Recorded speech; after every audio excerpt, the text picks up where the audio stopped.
Jays 2 days post-game reaction of game numero dos in the Toronto Blue Jays new 2022 season. Last night, game 1 was an absolute roller coaster. If that was the Leviathan, a massive Canada's Wonderland roller coaster ride for those who live in Ontario, this was a step down. This was teacups. This was teacups. This was teacups compared to that. Still a excellent ball game, and one that we were going to break down, which the Toronto Blue Jays did win 4-3 final score. That was the final score, right? Yep, 4-3. 4-3 final score. It's like it literally like runs were coming. I forget what happens right there.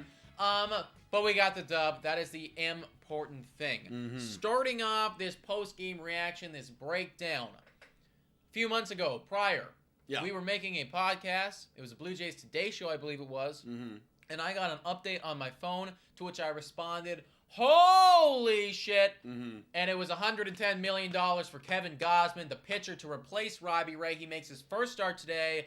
What did you think? I think it was okay, right? I mean, we're coming off of spring training. You know, he only got one regular spring training start. However, that is his routine. And this is the first time he's pitching in a Blue Jay uniform under the lights. And he went 5 innings, giving up 8 hits. I think King 5. And giving up 3 runs. Oh, literally right there is the stat line in 80 pitches. So I think it was all right. Obviously, only 80 pitches means that he isn't fully stretched out yet. You know, so I thought it was an okay performance. I said this during the live. If you were to tell me Kevin Gausman, his debut, will give you that line, I'll take it, because I'm not expecting stellarness right out of the gate. I think his next performance, his next time he pitches, which would be against the Yankees on Thursday, he's going to be just fine. Yeah. Fine. I tend to agree with you, dude. And I will also say with Gausman, he started out really good, I think. He did. Actually, the first inning he was a little bit rough, but he managed an ace. Gets out of like a tight jam, which he did do. And the second inning was like rocket quick, like boom, bang, bop. It was over. And then you noticed the fact that he hasn't been stretched out. And it was like things started to get left over the plate. They were leaking a little bit inside when that they was shouldn't a bit concerning. be. Exactly, right? And I do think that has to do with the fact it's the first start of the season. Spring training was shortened.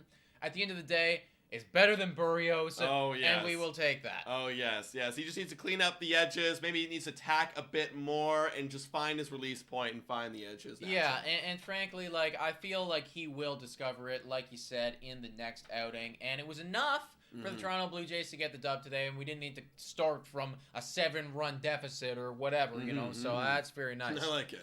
Yeah, I like it too, dude. I like it too. Looking at the boys who did the work today. Vladimir Guerrero Jr.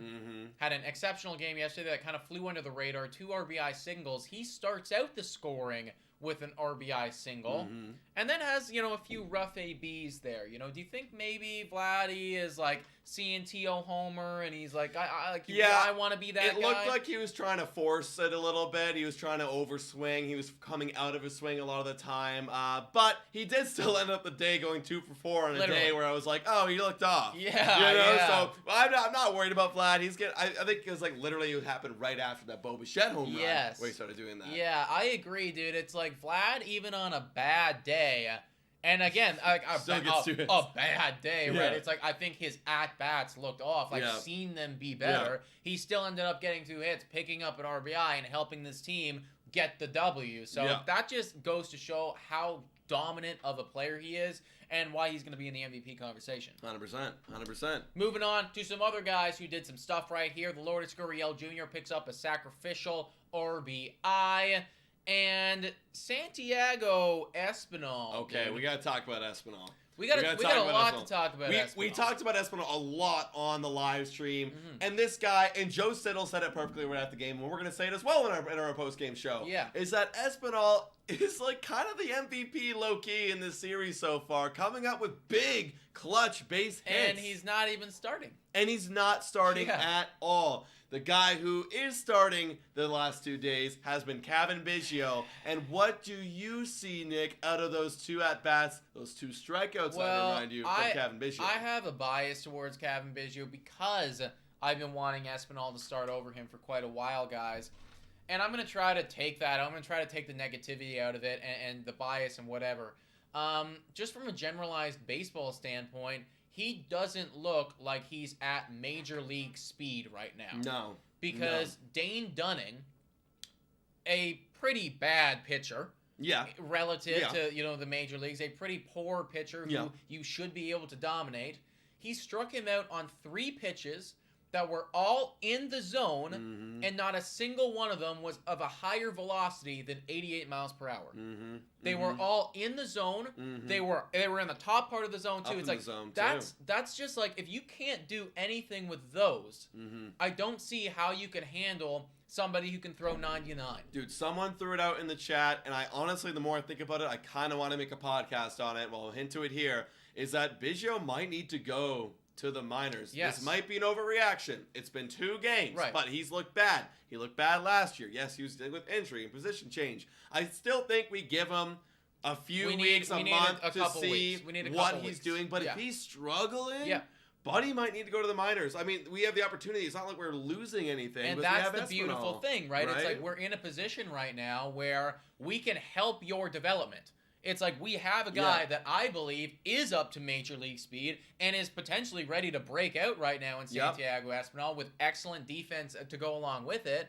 And we don't need to sacrifice Biggio by just like dropping him or trading him from scraps. We can send him down to the minors, say, hey, look, this worked for the Lourdes Gurriel Jr. This worked for Teoscar Hernandez. Go, do your thing. No pressure, dude. We're chilling up here. And when you're ready, and when you figured out your stuff, it'll be time to come back up, and then you can earn yourself a spot on this team rather than just getting it because your name is Biggio. Absolutely. So that's our feelings about there. Bo Bichette. Yes. Going boom, boom. Bo Bichette's looking good, dude. And Bo Bichette had some nice defense, too. He had a nice scoop. Yeah. At the end there, he made a nice little Air Jordan catch. Yes, he did. And he went boom, boom, boys. And he also got, I think, another base hit as well. I do believe so, yeah. Going to the box score right now, guys. Bo Bichette finished with a line of 2 for 4 with an RBI. He did leave one person on base, but like that boom boom was 425 feet. It was deep, like center left field, basically, like really launched. We knew it right off the top of the bat. And Bo Bichette is going to be in position right now where like he could get a lot of freaking home runs and RBIs. Also, and a big shout out to William Gordon Humphrey with a $5 donation. Thank you so much, man. We really, really appreciate it. Yes. How many home runs is Bo Bichette going to hit this year? He's going to hit 30, baby. 30 exactly, don't know. But he's going to be a 30-30 player, that's for sure. We haven't seen him go and test the bases yet. We haven't really seen that because there hasn't been a situation for it, right? Yeah. Especially yesterday when we're down by 7, you don't need to be running into outs. Not at all. And then in this situation, today's game, well, he was just hit over the fence and he wasn't even on base. Exactly. Yeah. Now, I will say, speaking about base running and everything like that, I really liked, and I know a lot of you guys liked as well, what Charlie Montoyo did and what the team did right at the end of there. Now, it didn't actually result in anything, but for those who aren't familiar with what I'm talking about, in the bottom of the 8th inning, Kirk gets a hit. He gets on base. Also, shout out to Alejandro Kirk. Captain Kirk going 2 for 4 today. And with some really good defense, too, just saying. It's a meme. Yeah, keep it in. But he gets on base with a hit. We switch out the runners. Cateau comes on. Loving it so far. We used your bat. You're on base. And then Tapia, with the beautiful little bunt play, sacrifices himself, but Cateau moves over to second. Yeah. Some nice small ball. You don't see that happening every now and then. You don't see it quite often at all. Yeah. You only see it happening with players like Tapia who don't have much power. Yeah. And honestly, maybe he gets on with some speed with the bunt. And hey, who's coming up next? Espinal and George Springer, guys who can hit 300 average. Exactly. What that did was now we have a guy in scoring position for 2 guys who could hit you in. Now, they didn't end up doing that, but, I still like that play. I like that better than, ground out double play. Yeah, it's like, look, because Tapia has a horrible ground ball rate. Yeah, exactly. Right? He has a horrible ground ball rate. And also, too, keeping in Kirk, if you just kept in Kirk, you didn't do anything there, when he grounds out, that's a guaranteed double play, boom, this is over right now. Right. So I like everything that we did there. That was really, really good.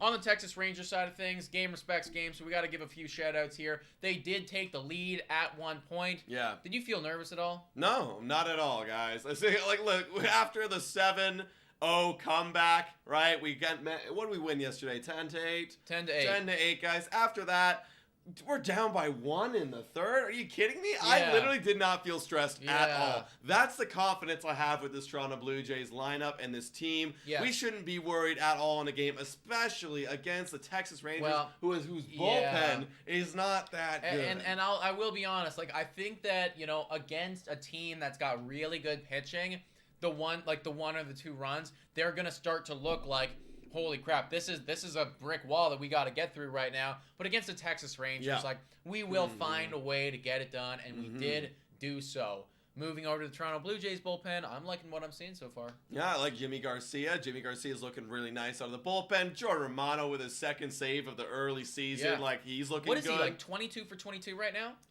21 for 21? 22 for 22. Last 22 opportunities, he's got all 22 cashed in for a save. Not a single blown save in the last 22 opportunities. Yeah. That is pretty goddamn incredible. Not even the top tier elites of the game can have a stat like that. That is that's elite, pretty good, guys. That's so pretty good. Jordan Romano looks locked in. I think I made a hot take a long time ago. Yeah. Talking about how Jordan Romano was going to lead the league in saves. Well, he should be now. If not, he should be at least tied. Literally. and I am buying into that, guys. I think that could go for the money. Mm-hmm. Any final thoughts on today's game?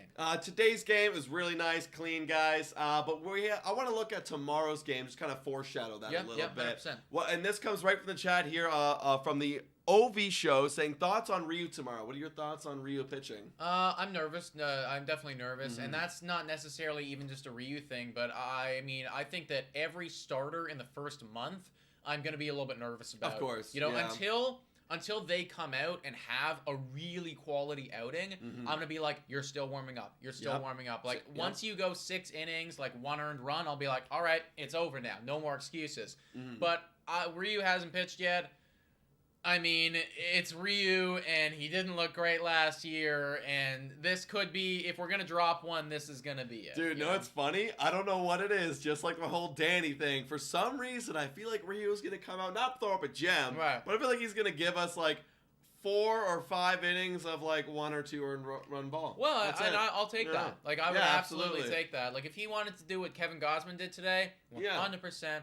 Lock it in. I don't know. It's hard to do what Barrios did. It's honestly hard to do what Barrios did. It's hard to do what Barrios did, yeah. Well, for maybe if you and I stepped in, it wouldn't be. Oh, no, it'd be very easy. Cakewalk. It'd be cakewalk. But I am a little bit nervous, but I'm hoping that Ryu can get it done. Score predictions for tomorrow game? I would probably say they have also Martin Perez coming up, so they're pitching for them. So I think it's gonna be another high scoring one. I think it's gonna be maybe 7-6 Blue Jays. 7-6 Blue Jays. Wow. Okay, and that would mean the series sweep. Well, at the very least, guys, even if we drop it, it is a good start to the season. 2 wins for the Jays, potentially 3 tomorrow. Please comment down below your thoughts on today's ball game, what you thought about everybody. The debut of Kevin Gosman, Wizard of Goz. Love it. That was the first time that I heard that today, but I definitely. It's starting to grow on me. Yeah, it's growing on me a little bit. Growing on me a little bit, guys. Yeah, comment down below your thoughts. We want to hear it. Please hit the like and subscribe button. Thanks so much for tuning in.